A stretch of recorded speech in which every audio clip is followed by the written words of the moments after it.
నమస్తే. ప్రస్తుతం మనతో పాటు సీనియర్ జర్నలిస్ట్ భరద్వాజ్ ఉన్నారు. ఆయనతో మాట్లాడదాం. సార్ నమస్తే సార్. నమస్తే.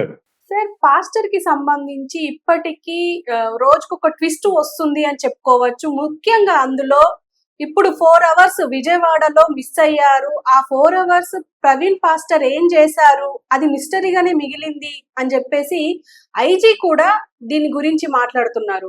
వాళ్ళకి కూడా అంతు చిక్కడం లేదు అంటున్నారు. మీరేం చెప్తారు సార్? అంటే ఆయన బయలుదేరిన దగ్గర నుంచి ఎక్కడెక్కడ ఆగారు, ఏ వివాదాల్లో ఉన్నారు ఆయన, అక్కడ ఏదో స్థలానికి సంబంధించిన వివాదం ఒకటి ఉంది. అలాగే ఏదో ఒక 5 కోట్ల ట్రాన్సాక్షన్స్ కి సంబంధించిన వివాదాలు ఉన్నాయి. ఇలా రకరకాల విషయాలు ఆయన చుట్టూ తిప్పుతున్నారు గాని, ప్రధానంగా ప్రజల నుంచి వచ్చినటువంటి అంటే క్రైస్తవ సమాజం నుంచి వచ్చిన ఒక సందేహం. ఆ సందేహం ఏమిటి? ఆయనది హత్య అని మేము అనుకుంటున్నాము. కాదు అని మీ దగ్గర ఏవైనా ఆధారాలు ఉన్నాయా? యాక్సిడెంట్ అని నిరూపించడానికి తగిన ఆధారాలు ఏవైనా మీ దగ్గర ఉన్నాయా?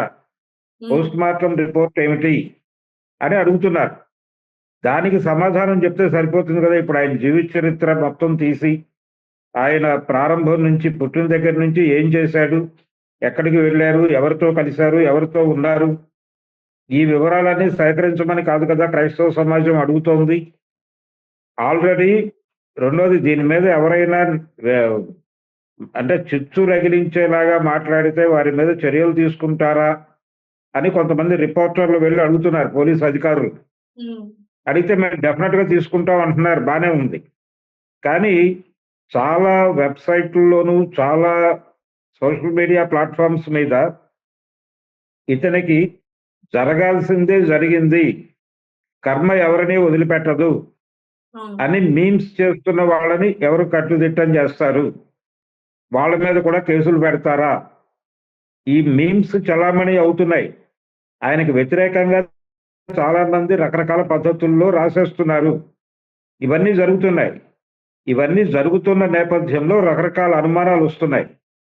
ఒకటి, అక్కడ పడున్నటువంటి కర్రలకి బ్లడ్ అంటి ఉంది.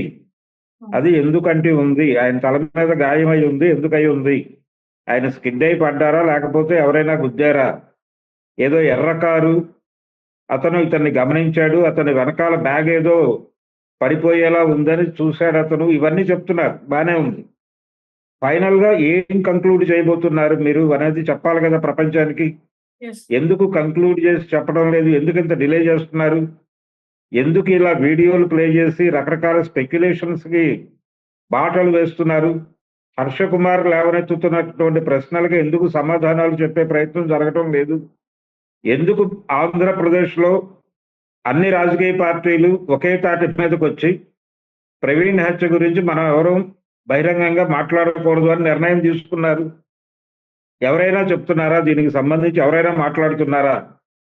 జనసేన కావచ్చు, తెలుగుదేశం కావచ్చు, ఈవెన్ వైసీపీ కూడా జగన్మోహన్ రెడ్డి గారు ఏదో అలా వెళ్ళి పరామర్శ లాంటి కార్యక్రమాలు ఏవో చేసే ప్రయత్నం చేస్తున్నారు. కానీ పూర్తి స్థాయిలో నిలబడి ఎందుకు డిలే అవుతోంది కాంగ్రెస్ పార్టీ కూడా?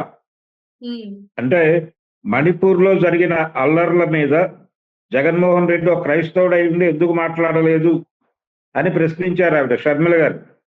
మరి ఇక్కడ ఒక పాస్టర్ అనుమానాస్పద మృతి, అది యాక్సిడెంటా హత్య తెలియనటువంటి ఒక సందిగ్ధావస్థలో ఉంది ప్రపంచం. ఇంత సందిగ్ధావస్థలో ఇంత టైం, ఇన్ని రోజులు ఎందుకు గడుపుతున్నారు?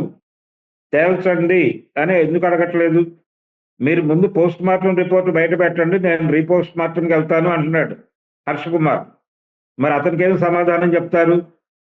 కాబట్టి చాలా గందరగోళం ఉంది దీనిలో. అనవసరమైనటువంటి జాప్యం జరుగుతోంది. ఎందుకు ఈ జాప్యం జరిగిన కొద్దీ అనుమానాలు వస్తున్నాయి. వాళ్ళు ప్రదర్శిస్తున్న వీడియోలో కూడా ప్రాపర్ లీడ్స్ ఏమీ లేవు. ఆయన విజయవాడలో 4 గంటలు ఆగారు. ఆగటం వలన ఇది జరిగిందా? ఏం జరిగింది? హత్య జరిగిందా? యాక్సిడెంట్ జరిగిందా? 4 గంటలు ఆగటం వలన ఆయనకి ఏ ప్రమాదం సంభవించి ఉండొచ్చు అనే దానిలో ఏదైనా క్లారిటీ ఉందా, క్లారిఫికేషన్ ఉందా అని నేను ప్రశ్నిస్తున్నా. అటువంటిది ఏమీ లేదు. ఆయన 4 గంటలు కాకపోతే 5 గంటలు ఆగొచ్చు. ఆయనకు తెలియదు కదా. మరికొద్ది సేపట్లో నేను రాజమండ్రి దగ్గర నా జీవితం ముగియబోతోంది అని ఆయనకు తెలియదు కదా. అందుకని ఆయన ఏదో పని మీద ఆగి ఉండొచ్చు. అది ఆయన వ్యక్తిగత వ్యవహారం అయి ఉండొచ్చు. ఆ వ్యక్తిగత వ్యవహారం ఏమై ఉండొచ్చు, అది ఈ యాక్సిడెంట్కి లీడ్ తీసిందా అని పరిశోధిస్తున్నామని చెప్తున్నారు వీళ్ళు. మరి అదైనా తొందరగా తేల్చాలి కదా. అంటే రోజుకొక కారణం చెప్తున్నారు. ఈ కారణాల్లో ఈ విజయవాడ స్టే అనేది ఇప్పుడు ప్రస్తుతం విజయవాడ స్టే గురించి ఇంత నొక్కి మాట్లాడుతున్నారంటే ఇది యాక్సిడెంట్ కాదు అనే అభిప్రాయం ఏదైనా ఉందా పోలీసులకి? అలాంటి లీడ్స్ ఏమైనా అక్కడ కనిపించినాయి సంఘటనా స్థలంలో ఇది యాక్సిడెంట్ కాదు, హత్యే అని మీకు ఏదైనా అనిపించిందా? అందుకని విజయవాడలో జరిగినటువంటి పరిణామాలు దీనికి దారి తీసాయనుకుంటున్నారా? ఆయన హెడ్ లైట్ పనిచేయటం లేదు బండికి అని చెప్తున్నారు. ఈ హెడ్ లైట్ పనిచేయకపోవడం అనేది టెక్నికల్ గా విజయవాడ నుంచి మొదలైందా, అంతకు ముందు నుంచో జరుగుతోందా? ఇలా అనేక సందేహాలు దీని చుట్టూ ముసురుతున్నాయి. వీటికి సంబంధించినటువంటి ప్రాపర్ క్లారిఫికేషన్స్ లేవు. రోజుకో కొత్త డౌట్ పోలీసులే రేపుతున్నారు. పైగా మాట్లాడొద్దు ఎవరు దీనికి వ్యతిరేకంగా అని చెప్తున్నారు వాళ్ళే. ప్రపంచం ముందుకు మీమ్స్ రూపంలో తీసుకొస్తున్న వాళ్ళ మీద చర్యలు తీసుకుంటున్నారా లేదా? కాబట్టి ఇప్పుడు కత్తి మహేష్ ఫ్రెండ్స్ కావచ్చు, అభిమానులు కావచ్చు, ఆయన్ని అభిమానించిన వాళ్ళు కావచ్చు, వాళ్ళు ఒక్కసారి పోలీసుల్ని సంప్రదించి అయ్యా ఎందుకు ఈయన్ని కలిపి ఫోటోలు పెట్టి కర్మ ఎవరినైనా ఇలాగే తీర్పు చెప్తుంది అని రాస్తున్నారు అని ప్రశ్నించాలి కదా. దానికి సంబంధించి ఒక కంప్లైంట్ లాంచ్ చేయాల్సినటువంటి అవసరం ఉంది. కత్తి మహేష్ ఫ్రెండ్ గా ఒక 2 రోజులు చూసి నేనే లాంచ్ చేసే ప్రయత్నం చేస్తున్నాను. సార్, ఇంకొక వాదన కూడా వినిపిస్తుంది. అందులో ముఖ్యంగా ఏంటంటే ఈ 4 గంటలు అక్కడ విజయవాడలో ఈయన చిల్లయ్యారు అని చెప్పేసి అంటున్నారు. అంటే తాగి మద్యం తాగి బండి నడిపారు అని చెప్పేసి ఆల్రెడీ మనకు వింటున్నాం.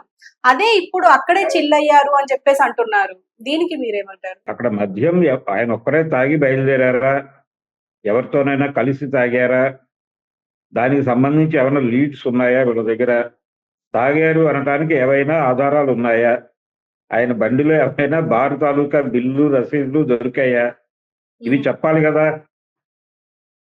తాగి బండి నడపడం తప్పే, కానీ ఆయన విజయవాడలో 4 గంటలు తాగి అప్పుడు బండి ఎక్కాడా? 4 గంటలు తాగి బండి ఎక్కుతాడా?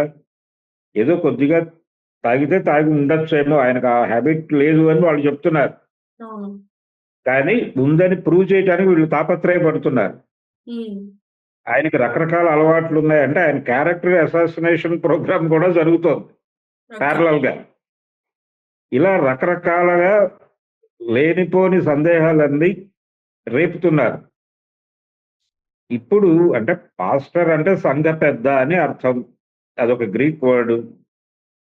ఆ పాస్టర్ అనే పదాన్ని పాస్టర్ కాదు ప్లాస్టర్ అని పెట్టుకోండి, ఇలా కొంతమంది వీడియోలు చేసి పెట్టేస్తున్నారు. మరి వాళ్ళ మీద ఎవరైనా చర్యలు తీసుకునే వాళ్ళు ఉన్నారా? ఇతర మతాల మీద మీరు నోటికి వచ్చినట్టల్లా మాట్లాడొచ్చా గ్రాంటెడ్ గా తీసుకుని? కాబట్టి చాలా ఇబ్బందికరమైనటువంటి సందేహాలు ఉన్నాయి. ఆయన చిల్ అయ్యాడు, చిల్ అవుతున్నటువంటి పూజారులను ఎంతమందిని చూపించాను నేను? రోజు చిల్ అవుతున్నటువంటి ప్రధాన ఆలయ అర్చకులు చాలా మంది నాకు తెలుసు పర్సనల్ గా, కావాలంటే పేర్లు చెప్తాను. కాబట్టి ఇవన్నీ కరెక్ట్ కాదు. ఆయన అది హత్య యాక్సిడెంట్ అనేది అనుమానం. ఈ అనుమానం క్రైస్తవ సమాజం నుంచి వ్యక్తమైంది. ఆ సందేహాన్ని లేదు, ఆ ప్రశ్నకి మీరేం సమాధానం చెప్తారో అది చెప్పి కంక్లూడ్ చేయండి. ఆ సమాధానంతో వారు కన్విన్స్ అయితే ఓకే, కన్విన్స్ కాలేదు అంటే వారి ప్రయత్నం ఏదో వారు చేసుకుంటారు.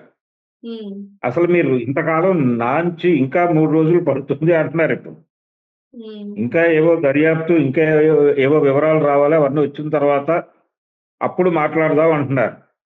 ఇదేం పద్ధతి? ఇంతకాలం ఎందుకు సాగదీస్తున్నారు? దీనికి సంబంధించిన క్లారిఫికేషన్ ఇవ్వాలి కదా, అవి మాత్రం లేవు. అందుకని క్రైస్తవ సమాజం వ్యక్తం చేస్తున్నటువంటి అనుమానం ఏదైతే ఉందో, ఆయన మీద ఇంతకుముందు ఆయన చంపేస్తామని అన్నవాళ్ళు కావచ్చు, లేకపోతే ఈ ప్లాస్టర్ అని మాట్లాడుతున్న వాళ్ళు కావచ్చు, లేకపోతే కర్మ ఆయన్ని వెంటాడుతోంది అని ఇప్పటికీ సోషల్ మీడియాలో పోస్టులు పెడుతున్న వాళ్ళు కావచ్చు, వీళ్ళ మీద కనుక 302 కేసు బుక్ చేసి పాస్టర్ గారి హత్యలో వీళ్ళందరూ నిందితులే అని పెట్టగలిగే ధైర్యం పోలీసులకు ఉందా? ముందు అది వెరిఫై, ఇవన్నీ ఆపమనండి. ఓపెన్ గా మాట్లాడండి. మీరు ఎందుకు ఇలా మీమ్స్ పెడుతున్నారని ఆపమనండి. ఈ కేసు గురించి, ప్రొసీడింగ్స్ గురించి మాట్లాడుతున్న వాళ్ళని, ఇందులో ఇది హత్య అయి ఉండొచ్చు, దీనిలో హిందూ మతం తాలూకా వారి ప్రమేయం ఉండొచ్చు అని మాట్లాడుతున్న వాళ్ళని కంట్రోల్ చేస్తామని చెప్తున్నారు మీరు. బానే ఉంది. కానీ ఆల్రెడీ రోడ్డెక్కి మీమ్స్, రకరకాల వీడియోస్ పెడుతున్నటువంటి హిందుత్వవాదుల్ని కంట్రోల్ చేయడానికి మీరేం చేస్తున్నారు అది చెప్పండి ముందు. Okay sir, thank you. Thank you అండి.